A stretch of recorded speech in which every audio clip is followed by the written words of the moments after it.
In his 2002 book, Consumers in the Country, Ronald R. Klein writes about perhaps the first form of social media in the United States, and it involves barbed wire.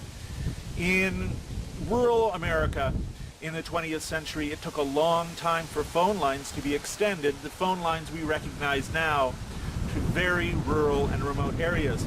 So farmers and ranchers who didn't want to have to wait, and reasonably so, realized that this barbed wire could carry an electrical signal.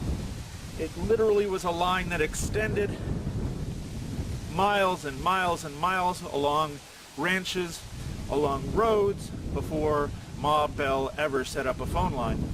And connecting these barbed wires, the top line usually, to a phone, they would have a party line.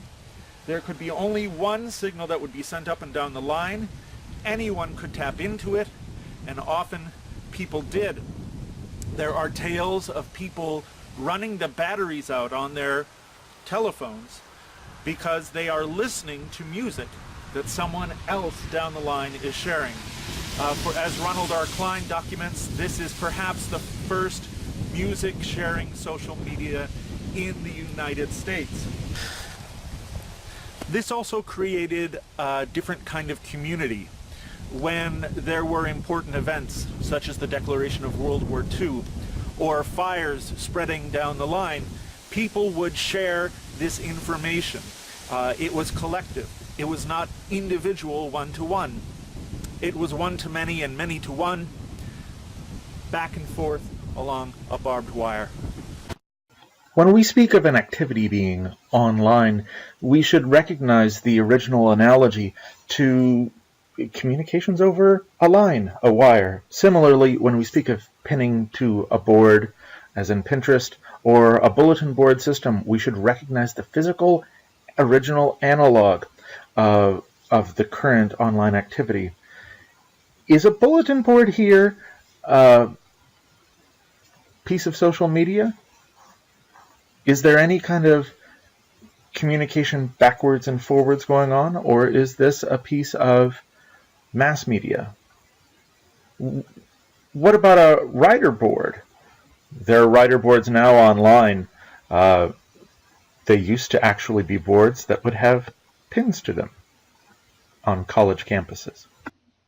Now, you'll notice I said when I was out by the barbed wire that perhaps that was the first form of social media, because of course we've been social for a very long time.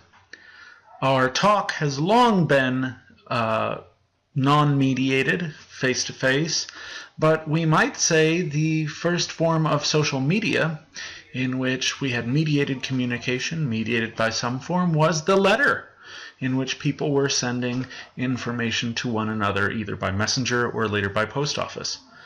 We first get online before we use words. We use dits and dots in Morse code, in telegraphs in the 1830s. It's only when we get to the 1870s that we get to the telephone and the party line with music sharing over barbed wire. After that point, we get to something called the ARPANET in the 70s, and the BitNet, which is the ARPANET extended to universities in the 1980s, before at the end of the 1980s and the beginning of the 1990s we get to the internet. And that's when social content really blossoms. I just said a lot. Let's talk about the movement after the telephone from the ARPANET to the internet. This is a logical map, not geographically realistic, but nevertheless geographically organized, of a set of connections between universities, defense stations, and like the Pentagon, to send out information. You can see that there are multiple ways for each node to communicate to another node, and there's a purpose for that. There's a bit of an urban legend and it's never been proven that ARPANET was designed in order to accommodate the possibility of nuclear explosions. That hasn't been proven, but one thing that is clearly true here, and is a strong defense feature of this information network, originally designed in the 1970s for universities and defense to communicate in the case of disasters, is that it is possible for all of these centers to communicate even if one node is taken out, or even, indeed, many nodes are taken out. The structure of the ARPANET, which ARPA stands for Advanced Research Project Agency of the Defense Department of United States government,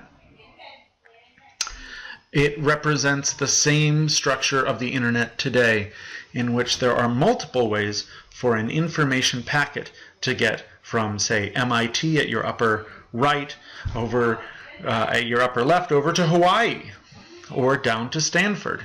Many, many ways for that information packet to get there, so that if it is stopped somewhere by a network outage or a nuclear explosion, it can be rerouted elsewhere and the communication can go through safely.